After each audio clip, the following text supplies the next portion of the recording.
Talking to Strangers, What We Should Know About the People We Don't Know. By Malcolm Gladwell. In the process of dealing with strangers, we often make mistakes. Before answering your question about whether I'm good at dealing with strangers, let's listen to the following story. This story shocked the entire United States. On July 10, 2015, a woman named Brandy was pulled over by a police officer for not using her turn signal while changing lanes. At first glance, it seemed like a routine traffic stop, but what happened next was unimaginable. During their interaction, Brandy lit a cigarette in her car. The police officer asked her to put it out, to which Brandy replied that she had the right to smoke in her car. The officer insisted she extinguish it, and Brandy questioned his authority, stating that he had no right to do so. The situation escalated as both became increasingly agitated. Eventually, the police officer forcibly removed Brandy from her car, and she resisted. He called for backup, and throughout the ordeal, he repeatedly said, "Please cooperate," while Brandy kept asking, "Why are you treating me like this? Just because I didn't use my turn signal?" In the end, Brandy was arrested, and 3 days later, she took her own life while in custody. It's important to note that Brandy was a famous young musician. She often posted positive videos on social media. The police officer, in the eyes of his colleagues, was also easy to get along with. Neither individual appeared to have any psychological issues. If these two had known each other beforehand, this situation might have been resolved with just a few words. However, it escalated to an extent, mainly because they were strangers. We'll discuss the specific analysis of this case later. While this is an extreme case, it illustrates that we are not as good at dealing with strangers as we might think in many situations. So, what are the problems that arise when we interact with strangers? This book explores precisely that. The author argues that many problems, such as misjudging the other person's intentions leading to escalated conflicts, being deceived by strangers, or hastily labeling others, all share a common root cause: we simplify strangers. However, in reality, strangers are much more complex than we imagine. This conclusion might initially be not particularly groundbreaking. However, the book's main goal is not to make you aware of this, but to make you believe it. Transitioning from awareness to belief is often a lengthy process that involves making mistakes. This book aims to help you review the errors made by others and the problems that arise between strangers, ultimately leading you to believe this idea genuinely. In other words, the book focuses on the experiences shared during its narrative, which are more important than the conclusions it draws. This book is written by Malcolm Gladwell, a renowned Canadian author known for books like Outliers and The Tipping Point. 2005, he was named one of Time magazine's 100 most influential people globally. In 2011, he was awarded the Order of Canada, the country's highest civilian honor. In this book, the author analyzes over 10 stories of interactions between strangers and reveals 3 stranger effects. Let's start with a question concerning many people when dealing with strangers: can we detect lies? Many may instinctively think, "Of course I can." However, if you look at the news, you'll find that falling for deception isn't necessarily linked to one's level of education or intelligence. Even professors at prestigious universities have been deceived. It's likely because the deceivers are exceptionally skilled. However, when you read about these cases in the news, you'll realize that the deception techniques have often been well documented and widely publicized. News reports frequently emphasize this fact. Yet, when faced with a deceiver, many people still fall for it. Recognizing lies is challenging, and one can't simply rely on an individual's knowledge. A profession even, handled by polygraph experts, commonly known as lie detector experts, cannot effectively recognize a lie. Lie detection methods have their controversies. For instance, the most well-known lie detection techniques are debated microexpressions, which involve identifying tiny facial expressions to determine if someone is lying. John Navarro, an FBI expert and one of the world's most famous lie detection experts, thinks microexpressions could be more reliable. He believes that the eyes aren't the windows to the soul, as the saying goes.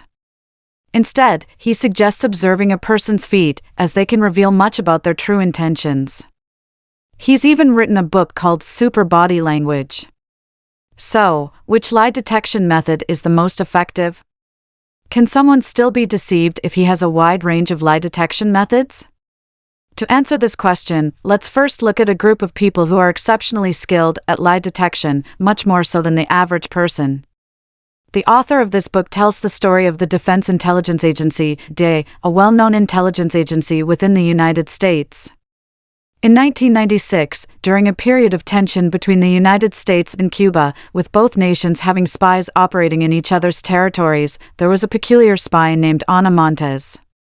She was a U.S. Defense Intelligence Agency senior official responsible for Cuban intelligence analysis. Her colleagues even jokingly called her the Queen of Cuba. Here's the exciting part.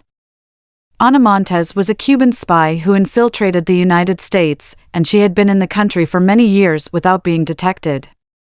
You might think she was exceptionally skilled at disguising herself, but that's untrue. She worked in intelligence analysis, a technical role, and had yet to receive much formal spy training. For example, when she returned home every evening, she wrote down the day's findings and reported them to Cuba.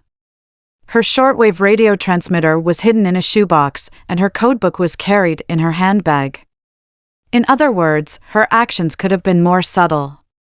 Remarkably, nobody ever searched her. It could be argued that Ana Montes was exceptionally adept at maintaining a perfect cover. However, during her tenure, she never produced any valuable Cuban intelligence, and the shocking part is that she frequently traveled to Cuba to report her findings. Moreover, she used funds from the U.S. Defense Intelligence Agency for these trips. This incredible stroke of luck allowed her to go undetected. But Ana Montes wasn't just lucky, a professional counterintelligence officer had interrogated her. During questioning, she displayed numerous inconsistencies, such as being extremely surprised when the officer mentioned suspicions of espionage. According to the counterintelligence officer's recollection, Ana Montes's reaction was similar to a deer caught in headlights. Her response was so suspicious that she was effectively revealing her guilt. However, the counterintelligence officer didn't suspect her, and instead, the two ended up having a long, friendly conversation and even a hint of romantic tension. Keep in mind that Ana Montes is not an isolated case. Several spies sent to East Germany by the United States during the Cold War were eventually converted by the other side.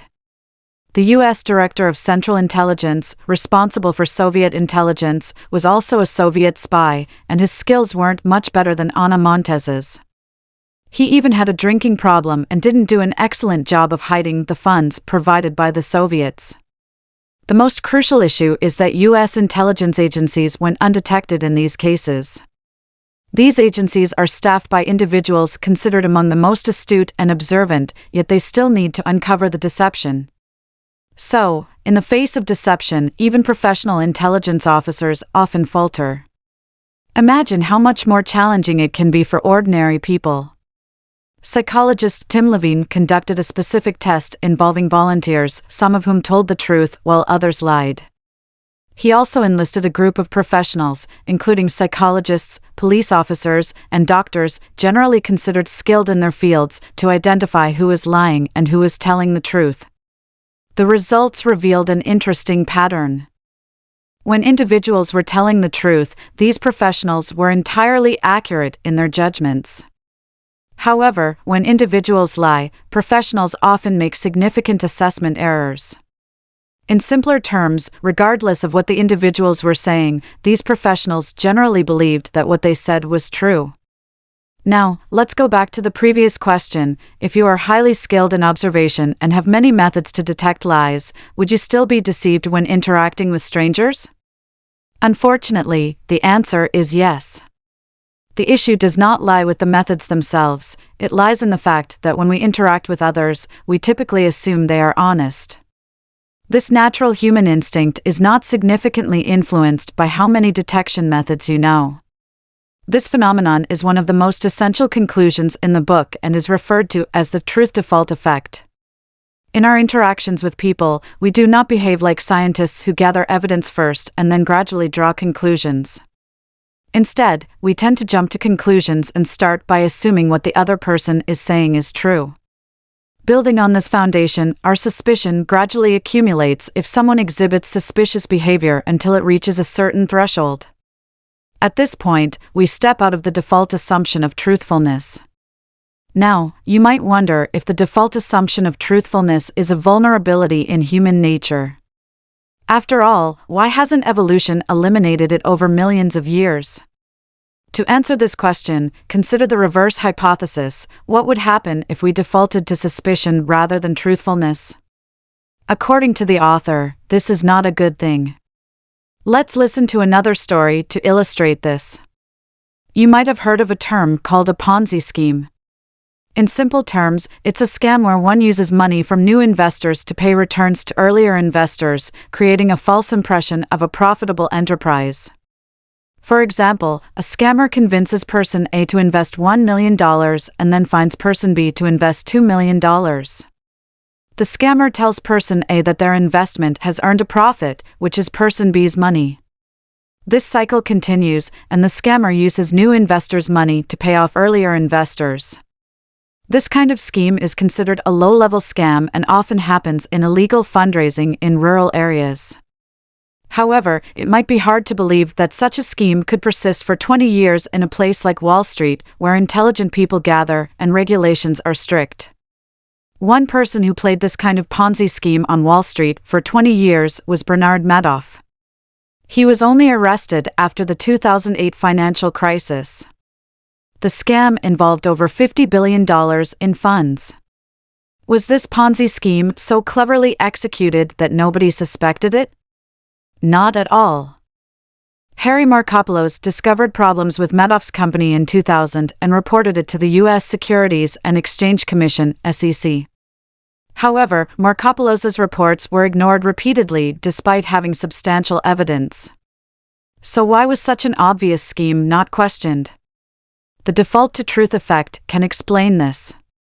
Initially, people believed in Madoff's honesty significantly as his company's size grew.